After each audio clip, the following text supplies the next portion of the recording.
Hello, dear friends. Greg Koukl here, and glad to be with you today. Thanks for joining me on the show called Stand to Reason, what I often characterize as clear-thinking Christianity, or Christianity worth thinking about. And I've been thinking about it for a long time, more than the nearly 50 years that I have been a follower of Jesus and a disciple of Christ. By the way, it's interesting. I just finished reading through the book of Acts again. And actually, when I was in Wisconsin, before I'd go to bed at night, and I usually try to do this a little bit, I have some things I like to read to kind of wind me down as part of my routine for going to bed.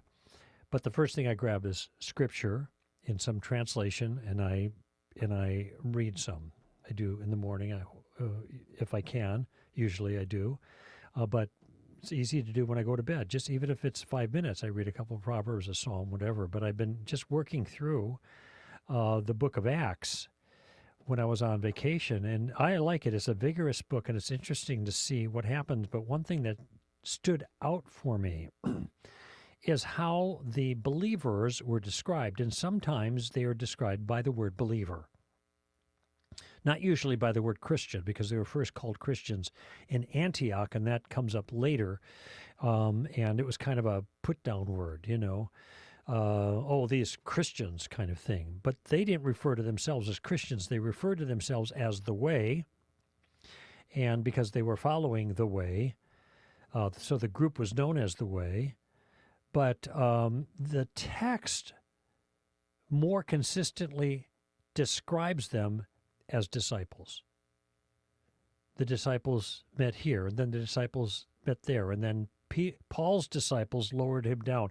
Incidentally, when Paul was on his way on the road to Damascus and was struck blind, encountered Christ, and then regained his sight and stayed in Damascus and taught for a while as now a new believer, converted former persecutor of Christians, etc.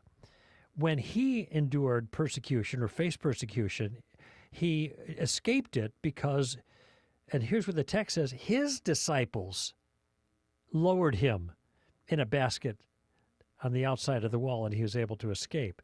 So not only were Christians characterized as disciples, which is a follower of Jesus, a disciplined follower of Jesus, they weren't just believers of some sort or Christian in some way. They were disciples of Jesus of Nazareth through the tutoring of other disciples. And here, Paul, he wasn't on the scene very long as a disciple of Christ before he was having an impact as a discipler, passing the baton, so to speak, in marginal ways. He's a younger believer. He's got a pretty good start. He knows about the Way. He knows about a lot of the doctrine because he's had to deal with them, and certainly he knows Hebrew Scriptures. So he wasn't beginning at ground zero, but nevertheless, he, as a disciple, is already building other Christian disciples right from the get-go. So just something that stood out for me. Now, I got a caller on board, and I'll get to Tim in Naperville, Illinois, shortly. And if you are listening live streaming and want to call in, 855-243-9975. That's the number. If you are not listening live stream, but by podcast, as most do, actually, if you want to call me, that's the number too, but just call me on Tuesdays between 4 and 6 p.m. Los Angeles time, 855-243-9975. Incidentally, if you're calling from outside of the U.S., dial up our local area code or national code, the number 1, then 562-424-8229. I got an interesting question recently from someone that goes to a Reformed church, and there's a requirement regarding communion that the questioner that I was engaging with was was a bit troubled about because the requirement wasn't biblical. Okay, and the requirement the church had for communion was that you needed to be baptized in order to have communion. And if you hadn't been baptized, you should go through that process as a follower of Christ. You should be baptized. And then you could share the Lord's table with the church. Now, this person's concern was that that's not a requirement in the New Testament. So how can the church, the local church, make this requirement? Now, I thought about it for a while. I'm sympathetic to the requirement, even though it is not a biblical requirement. And I have two lines of thinking here, or maybe three elements. One of them is that a local church, it seems to me, with regards to the operation of their community, can impose any additional restrictions they want as part of their community that they think is good for their community. The leadership could say, well, this is not a biblical requirement, but we are making it a requirement because we think it's a good requirement for a number of reasons. Okay? And therefore, since communion is such an important thing, it's a central feature of the life of the church. It's one of two biblical sacraments. The other one is Christian baptism.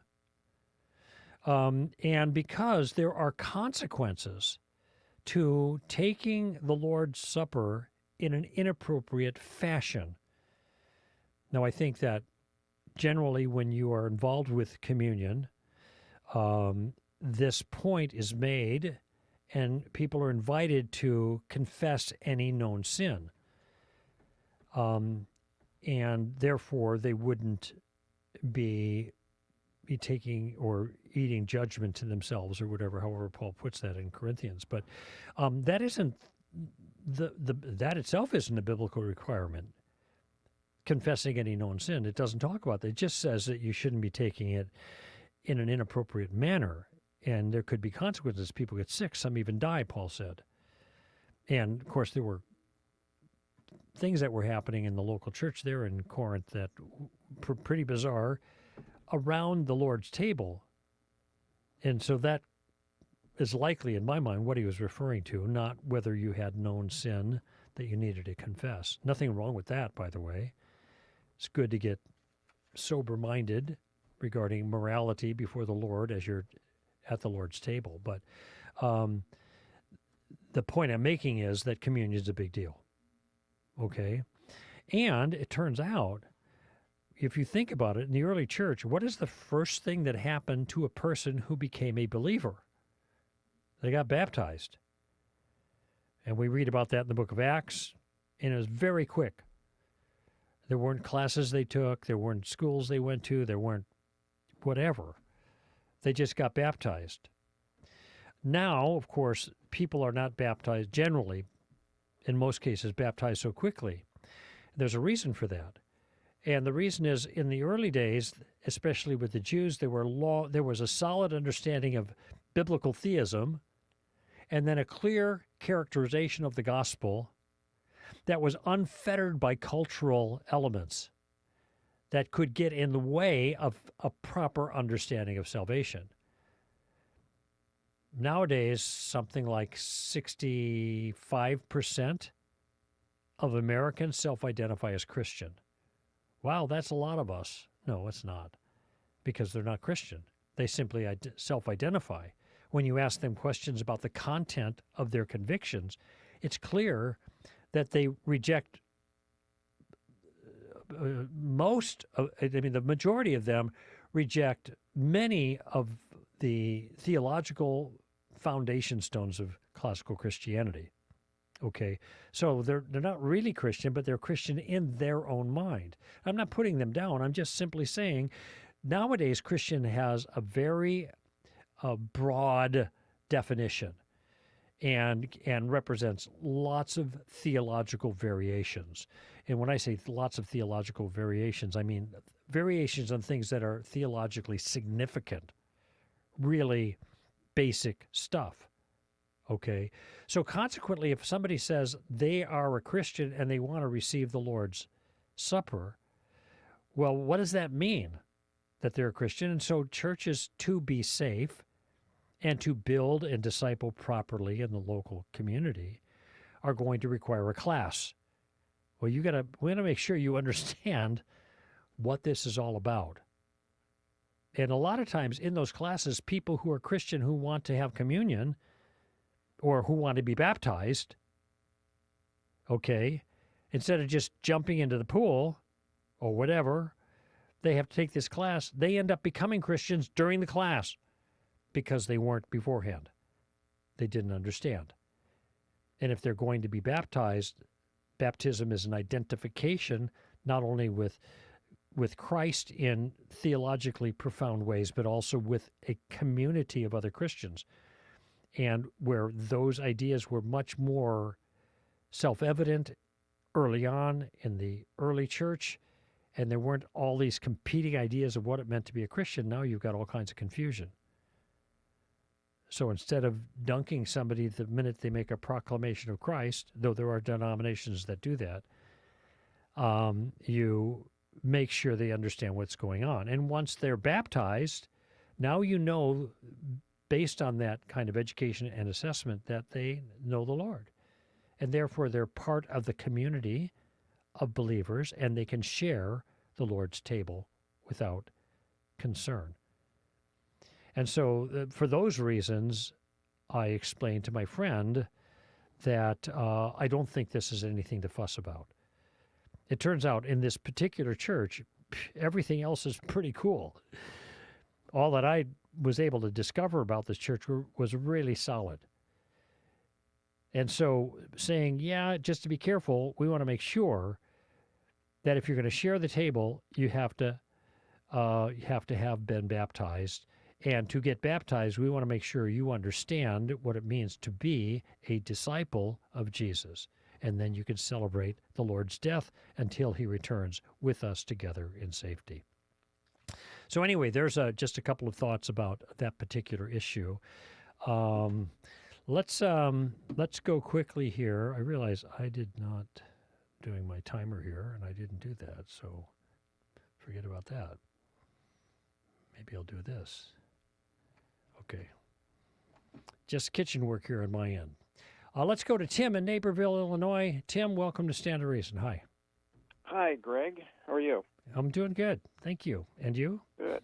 I'm well. Good. I'm heading up to your neck of the woods in the north woods of Wisconsin. I know. Naperville actually was fairly close, relatively speaking, very close to where I went to high school or graduated, which is York High School in Elmhurst. In fact, I think Naperville, you were in our district when I was on track at York High School. I can't recall for sure. I believe so, right? Yeah. Yeah, So welcome to the show. What's up? Thank you. So anyway, my question, it pertains to God's providence and God's will in our life, but kind of more specifically sort of the application of that concept.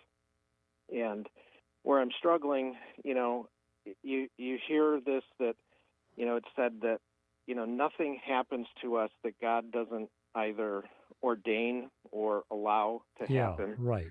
And, even I was reading the Heidelberg Catechism, and under providence, it basically says that, God so rules his creatures that, neither leaf and blade, rain and drought, fruitful and lean years, food and drink, health and sickness, prosperity and poverty, all things come to us not by chance, but by his fatherly hand. Mm-hmm. So, when you think about that stuff, and then, where I say the application, so when things happen to us, and a lot of times when I think about this, I'm thinking about what I view as bad things that happen, in my life, whether it's financial hardship, whether it's something with employment, loss of a job or something, or, specifically like a divorce, and things like that, or the loss of a relationship, and things like that. And then I'm struggling to think, well, did God actually cause those things to happen? Did he want the divorce to happen? Did he ordain that? And you would have to say no, because he hates divorce. He doesn't want anybody to be divorced. But then you say, well, he allowed it to happen, and that he'll take that circumstance and use it for good. I understand that, but I guess where I'm struggling is that how do I know which things perhaps God ordained to happen in my life versus which things he just sort of stepped back and let those things happen, and now, he'll use it for some good. But I don't know, it's just helpful to understand, like, if something happens to me and I can rest and have a peace that, well, God wanted that to happen, God ordained that in my life for whatever reason, so I can take kind of solace in that it was his will versus, did something happen that God didn't necessarily want to have happen, and he just merely kind of stepped back and allowed it to. And I just struggle with those things and trying to understand how this works. Wow. This is a huge issue. It's not just a huge issue theologically. It is a huge issue for the reason you're asking it, for personal reasons, navigating our daily life. And this is one of those times when my faithful sidekick, who is not here right now, Amy Hall, would be, although she's listening and probably chuckling, would really have a lot to say, because she's done a lot more thinking about this than I have, and her input would be really helpful. But I have done a lot of thinking myself for the practical reasons that you mentioned. And a lot depends on how a person is using the word ordain. And sometimes ordain would mean that he, purposed this to happen this way, in that he ordained it. That means, this is the way some people would understand it. That means he decided he's going to make this happen that way. All right? Or, and this is in Heidelberg Confession as you read it, the distinction between ordain and allow, I would think that Heidelberg Confession has in mind ordain, causing to happen, and then the word allow as something he does not cause but permits to happen for a good purpose he has in mind. All right? So there is a certain sense where the distinction between those words is really important, because it has to do with culpability for wrong and evil and harm. Okay? But there's another sense in which the distinction is not that important, as I read it. And that is because in either sense, God is still in charge. God is still there in the midst of the circumstances. And this is why I don't ask the question, did God cause this thing to happen, this broken relationship? Or actually, a broken relationship isn't a wrong in itself, but it may be broken because of wrongs that took place. And so if God is causing the broken relationship, if he ordains it in that strong sense, he had to ordain and cause the circumstances that caused the break. And then now you've got a circumstance where you're thinking, maybe God is morally culpable for what took place, and that's not good. Okay? But if what we're saying is, God maybe didn't cause that to take place, but he allowed it for a good purpose that would eventuate. So you could have a child born out of wedlock who then becomes an incredible blessing to other people. And by the way, all of my children are examples of that. All three of my children, my stepson and both of my daughters who are adopted.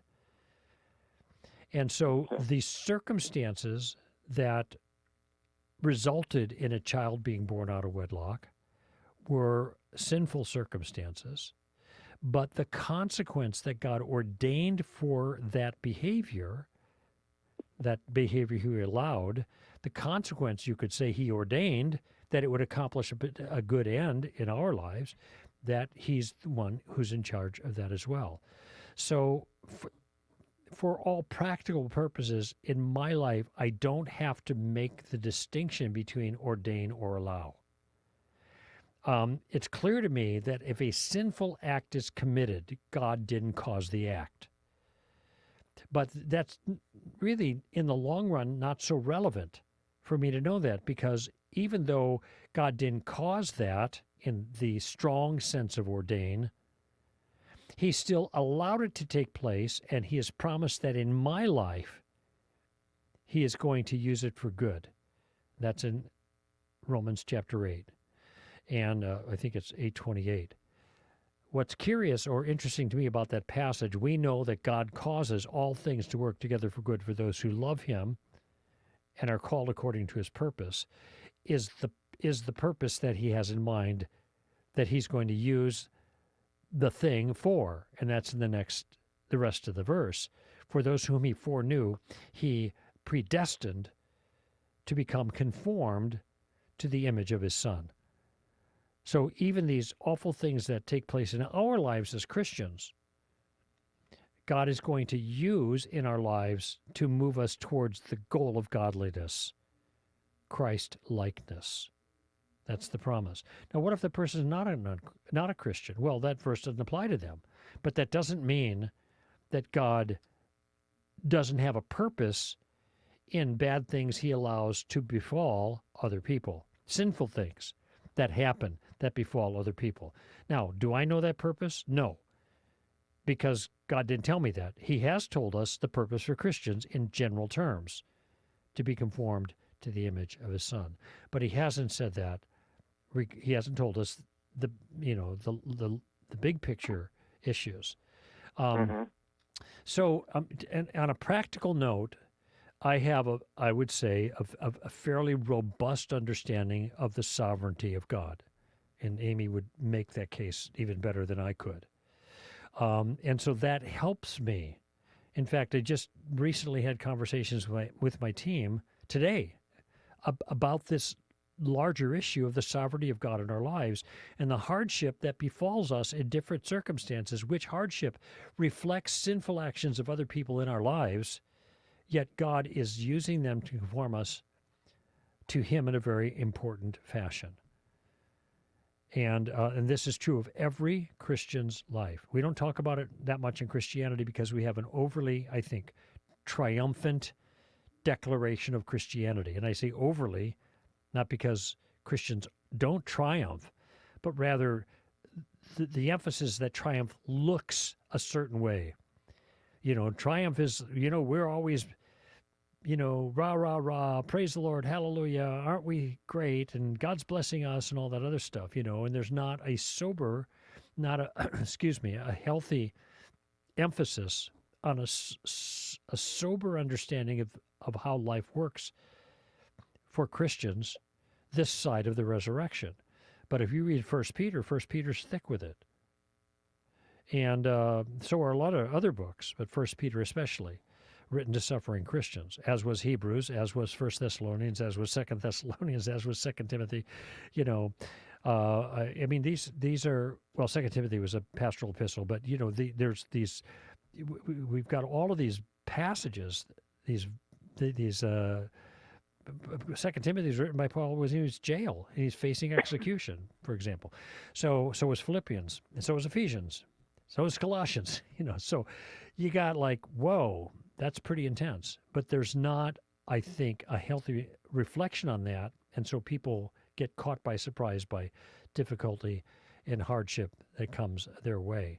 Yet all of these things come to them from the hand of God, which is what Heidelberg confession there is meaning to emphasize with regards to the sovereignty of God.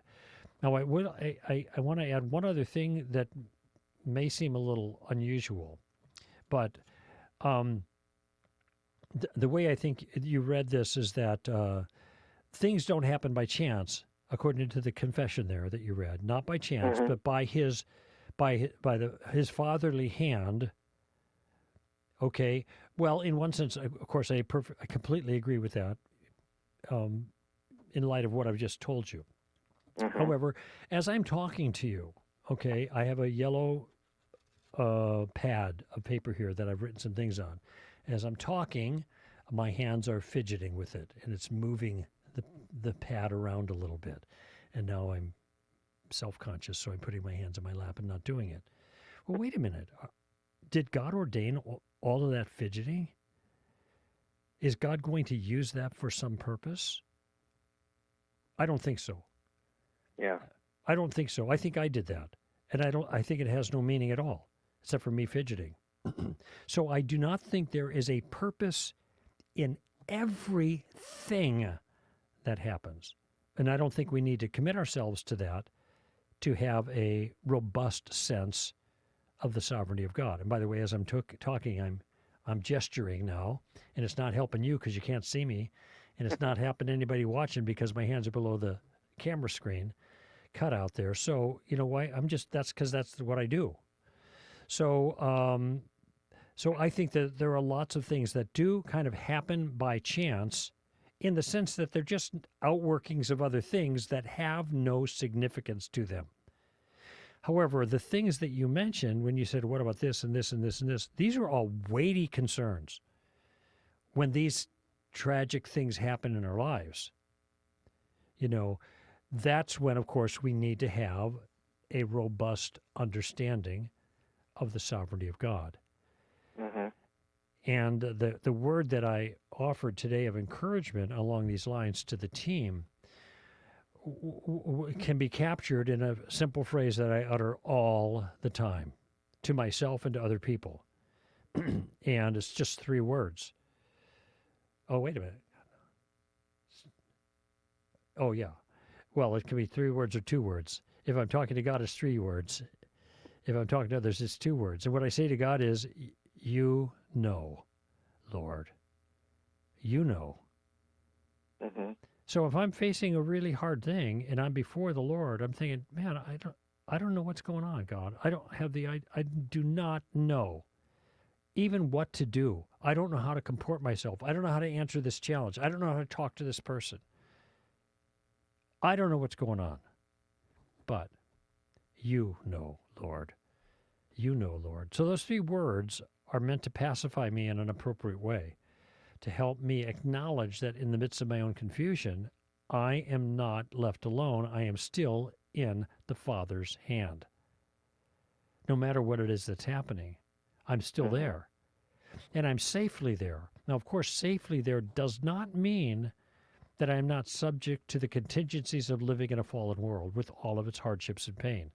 It means I am ultimately safe in the long run. And in the short run, I'm even safe in these circumstances because God has promised to use these hard circumstances for my good. Romans 8:28. And I tell you, this isn't just, in a sense, theology for me. This is very real. And this is why this line, you know, Lord, is so frequently on my lips. Or if I'm talking to somebody else, I just shrug. I say, God knows. I don't. God knows. But it's not a fatalistic shrug. It's an acknowledgement that there is a plan, there is a purpose, there is a sensibility to this. There is mind to the madness here. And it's God's mind. And he's good for it. You know, Paul said in, I think, First Timothy, one of the Timothys, I think it's first, I know in whom I have believed, and that he is able to keep that which I've entrusted to him until that day.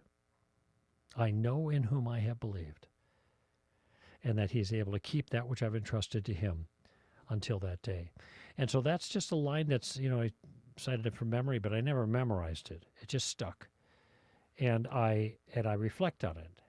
I know in whom I have believed. I don't know what's going on, but he knows. God, you know, Lord. So that's how this understanding of ordain or allow all cashes out in my own life in a practical way. Mm-hmm. And like I said at the beginning, this is a very important kind of issue, not just theologically, sovereignty of God, human freedom, that discussion, but just in practical terms. Actually, it's more important in practical terms, I think, because it's where the rubber meets the road with us. And even though we can't figure out the high theology of sovereignty and freedom, we still know, we ought to know, and this is where I think Heidelberg is spot on, that nothing, well, that what it says is not by chance, but by his fatherly hand. We are not victims of accident, is the point. Even though there are incidental things that happen without purpose, by chance, me moving the pad of paper around on the desk here while we're talking. When it comes to things that matter, we are not victims of circumstance. But we have a Father who cares for us. And I think this is, the Heidelberg Confession is a Reformed confession. And not that non-Reformed types can't have a rich understanding of the sovereignty of God, but I think the Reformed folk do better at that. Let's just put it that way. So I don't know. Does this make any sense to you?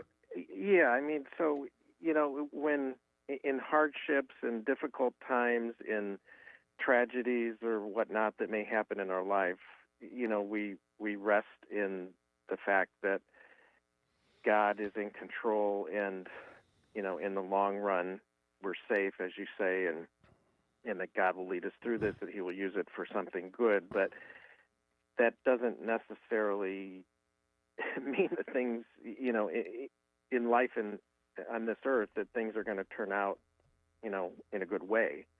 So I kind of struggle with, in the long run, yes, I know that I'm safe. I know that God's in control. I know that he's using this for good, but I still Okay, so let me ask a question here, Tim. I want you to think about your words. You said we don't know whether it's going to work out in a good way, though we know that God is using it for good. So you certainly mean good way in a different sense the first time than in the second. Right. And I'm sympathetic to that because I think what you mean is it's going to work out like good in my subjective experience in the moment, like the hardship is going to be over and the thing that I yearned for that was not satisfied is now being satisfied. And we don't have a promise that's going to happen. Right. People are in difficult marriages, for example, and they're not going to ever get better.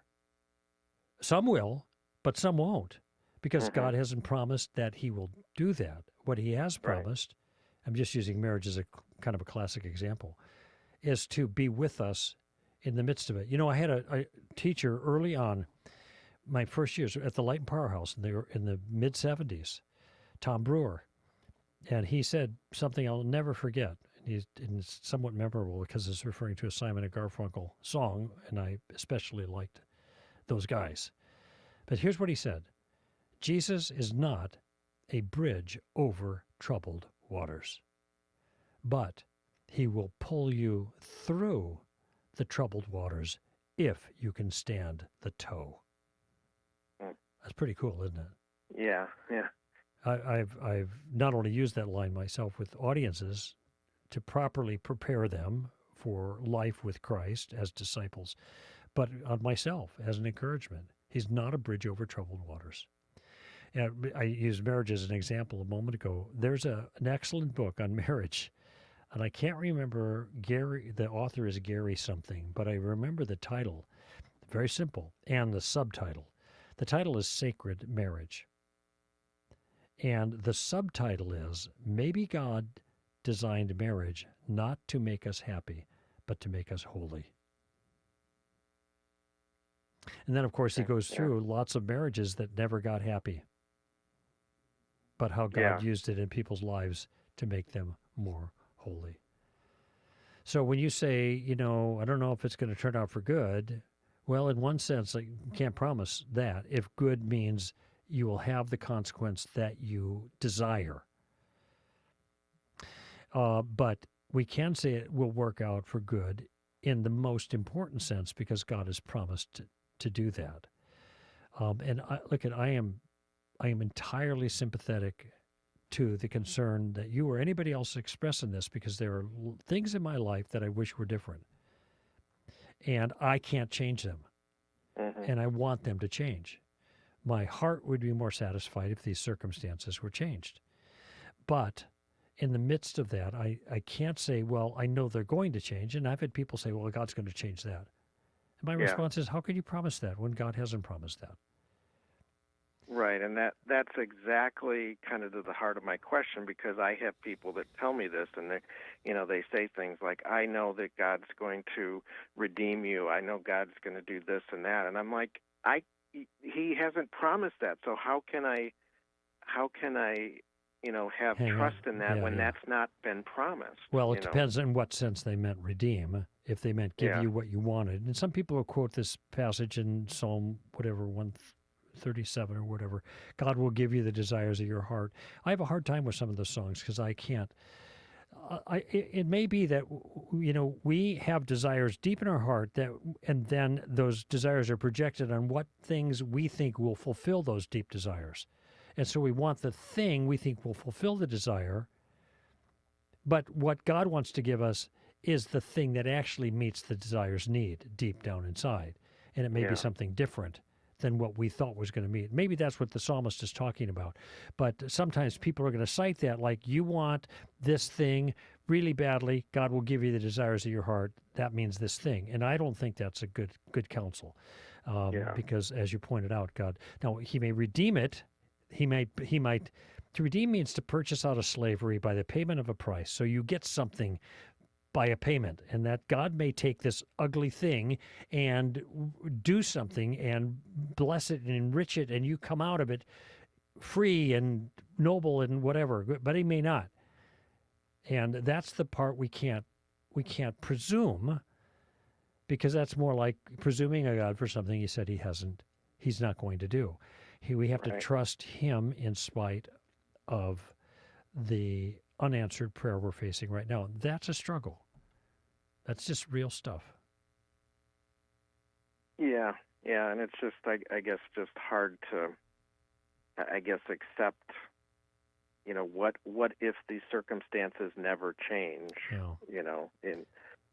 Like you said, there's things in your life that you would really like for them to change, and they may never, and you don't have a promise from God that he's going to change those. Right. So you, on the one hand, you can't put your faith in that because there's no promise for that. Correct. What I can do is put my faith in God. So here, I'll give you a verse. I don't know the number except for the chapter. It's the last verse in chapter 4 of 1 Peter. And here's what Peter says.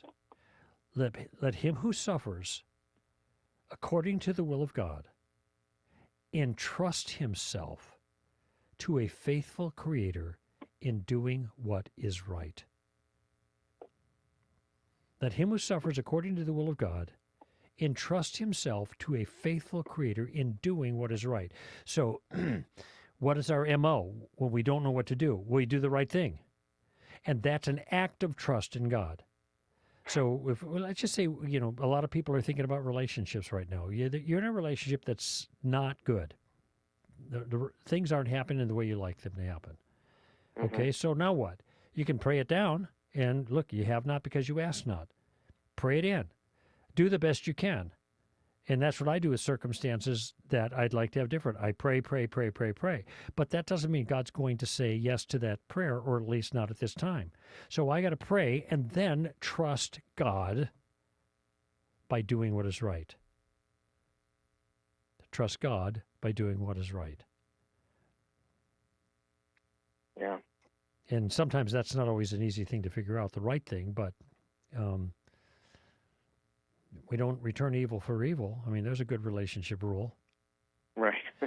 Yeah. And I realize that sometimes in relationships that I've been in, that my impulse in response to something is often just a clever example of returning evil for evil.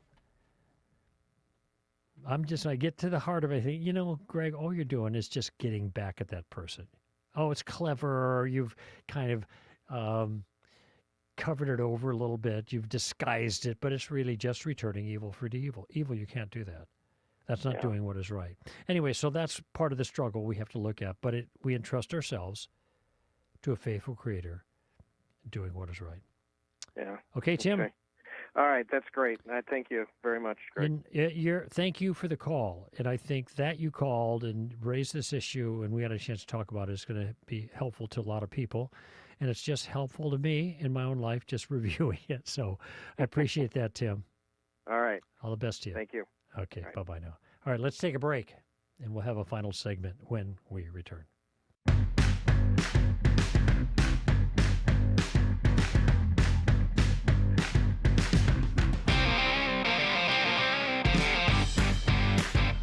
All right, friends, Greg Koukl here, Stand to Reason, and we're going to do some open mic calls. I thought I saw a open mic question here about tithing. That's what I'm looking at right now. Oh, yeah, there it is. It's Philip from Ghana, or Ghana, Ghana. That's Ghana, right?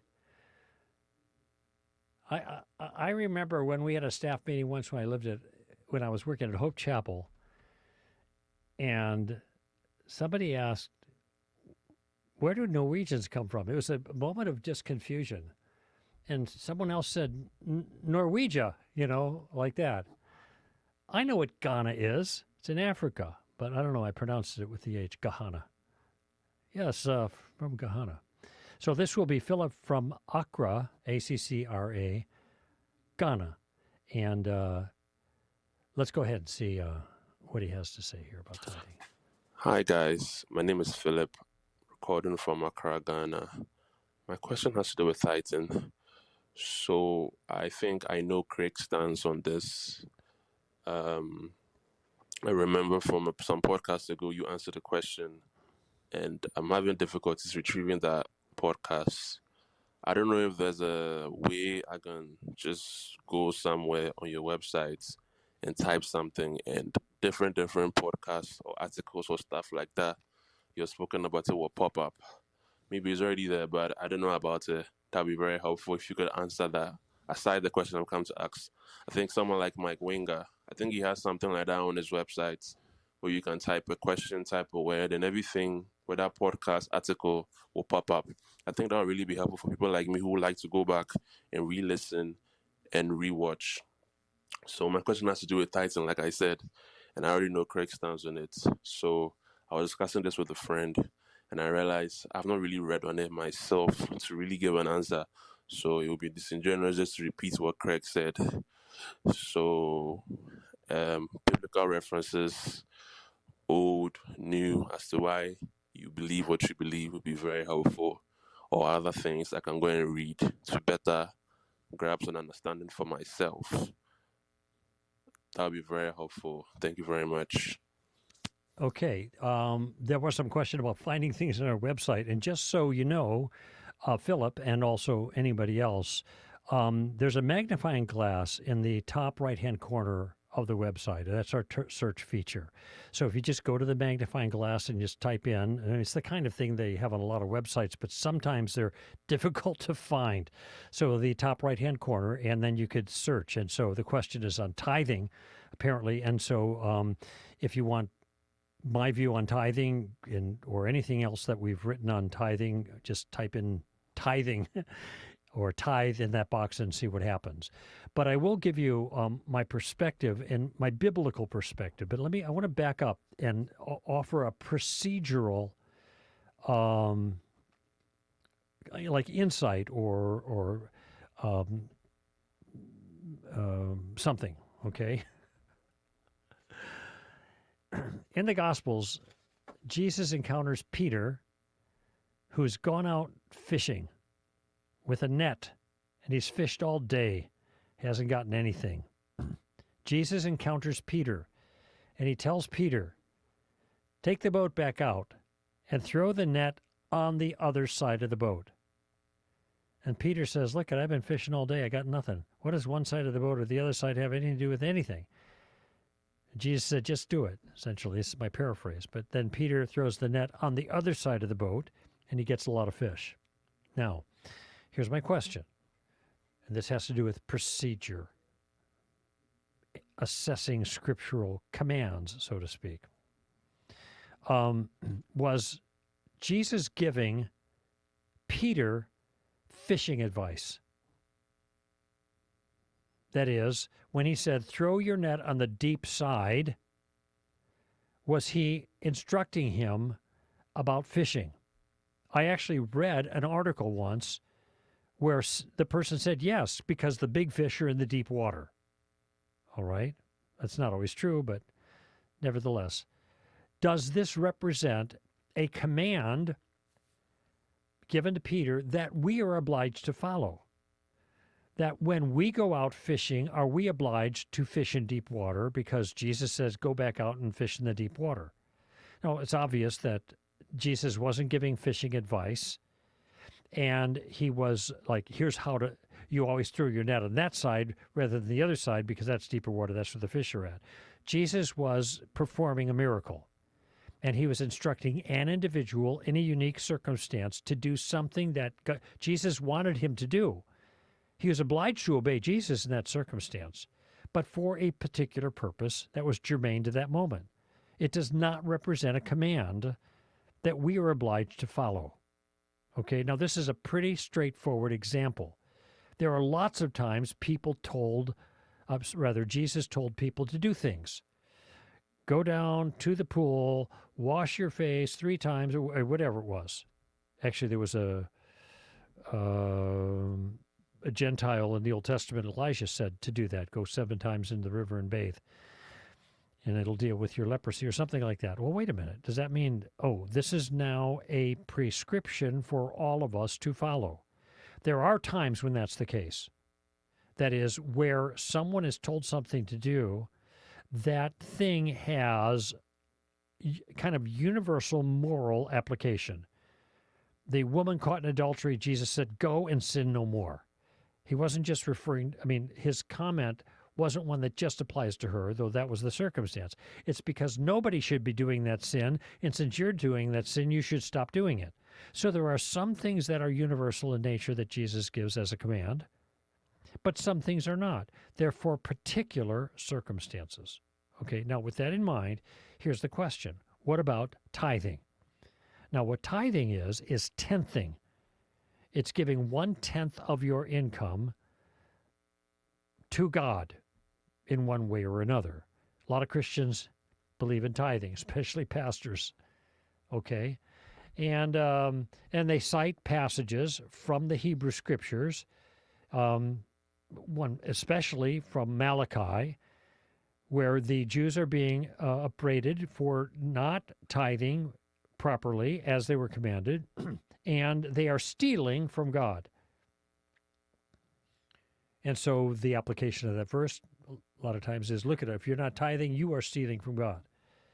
Okay, where was the tithe meant to go? What was it going to the storehouse? What was the storehouse? Well, that was the machinery of government for Israel, basically, because Israel was a theocracy. So it was a religious country governed by religious people.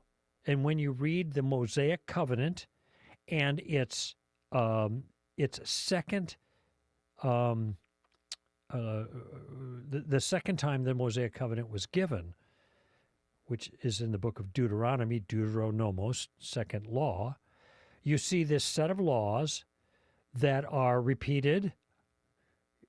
You see it once at Sinai, and then the second time after the generation that wandered in the wilderness as it died, they're about to take the land, and so Moses gives the law a second time. So you got Exodus, Leviticus, then you got Numbers, wandering, then you have Deuteronomy where the law is given a second time. Okay, who is this law given to? It's given to Jews. It is a contract covenant between God and Jews. It is not a contract between God and anyone else. Now, there are some things in the contract that reflect universal laws. Thou shalt not murder, one of the 10 commandments, okay? Why, is that just for Jews? No, nobody should murder. And so when we make a law for Jews, we got to include that in there for Jews too. But there are lots of other things that are in that law that no Gentile was ever expected to do. No Gentile was expected to do these particular sacrifices for the particular purposes that Moses identified God wanted them, Jews, to do the sacrifices for. That wasn't for them. That was for the nation of Israel. In fact, some of these laws were there specifically to distinguish them and to isolate them culturally from these other pagan nations so that they wouldn't be like them in other ways. So you got all these odd laws that made Israel unique for Israel. Now, Israel was a theocracy, so you have laws that pertain to religious kinds of things, but you also have laws that pertain to the execution of judgment in the government. How is the government to function? How do governments function? What makes it possible for governments to function? They get taxes. The people pay taxes, and they serve in their military. And this is something that, and then the government will govern them and provide for them, and that's exactly the way, especially Deuteronomy, is structured. I'm the God who rescued you. Okay, you serve me. You pay taxes to me. You worship me alone. You fight my battles, and I'll take care of you. Okay, so and if you don't, I'm not going to take care of you. It's a conditional covenant. So when you look at the circumstances under which tithing, which was one aspect of that Mosaic law, tenthing of the income to the government, which was a religious institution, that was obligatory for the Jews under that covenant. Gentiles were never obliged to tithe because this was not a covenant with Gentiles.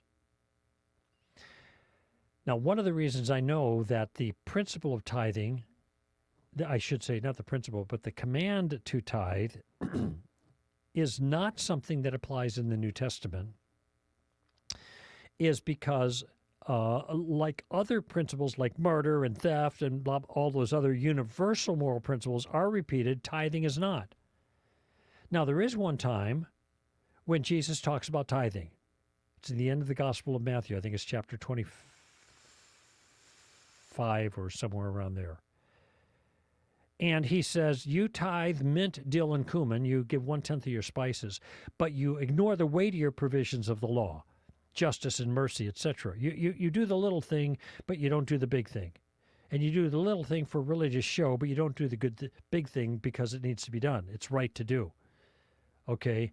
And then he says, these things you should have done, these little things, without neglecting the big things. So somebody's going to say, oh, see, Jesus is saying we should be tithing. Okay. Who is Jesus talking to? Jesus is talking to Jews. Under what covenant? Under the Old Covenant. Was it right for Jews to tithe under the Old Covenant? Yes. That was the frame of reference of his remark. He wasn't saying the church is supposed to tithe. And one of the reasons I know this for sure is if you go to the beginning of that chapter, and I don't have it open in front of me, so I can't tell you. I think chapter 25, maybe.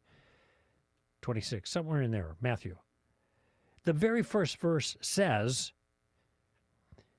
whatever the Jewish leadership tells you to do from Moses, you do it.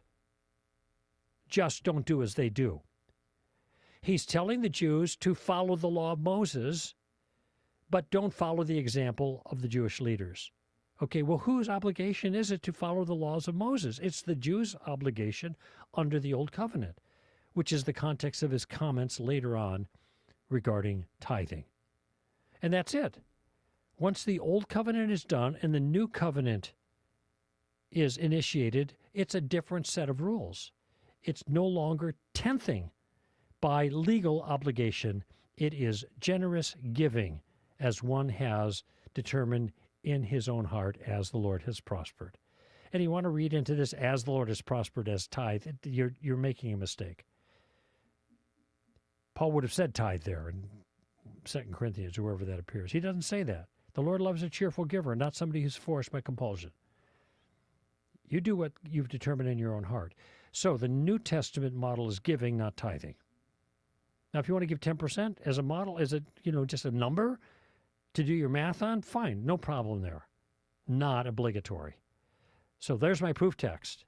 Deuteronomy and Exodus and Leviticus, the Mosaic Law, dictating obligations to Jews, not to Gentiles. Hope that helps. Philip, from Ghana. You have a beautiful voice, by the way, and I thank you for that question. Greg Koukl here for Stand to Reason. Give them heaven, friends. Bye-bye.